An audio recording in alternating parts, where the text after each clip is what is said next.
Welcome to the Voice of UK News Updates.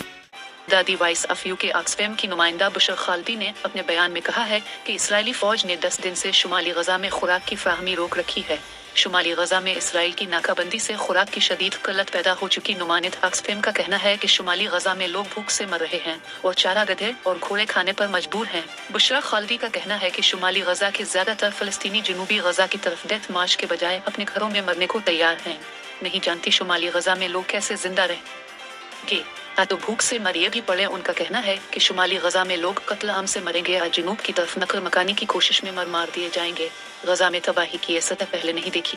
ख्याल रहे कि इसराइली फोर्सेस ने 7 अक्टूबर 2023 से गजा में फिजाई और जमीनी कार्रवाइयां जारी रखी हुई हैं, जिसमें अब तक 43,000 से जायद फलस्तीनी शहीद और 1 लाख से जायद जख्मी हो चुके हैं। इसराइली फोर्सेस अपनी जारहाना कार्रवाइयों के दौरान अमरीकी और बरतानवी फलाही इदारों और अक़वाम मुत्तहिदा के नुमाइंदों को भी हलाक कर चुकी हैं। बरतानवी फलाही तंजीम ऑक्सफैम का कहना है कि शुमाली गजा में लोग भूख से मर रहे हैं।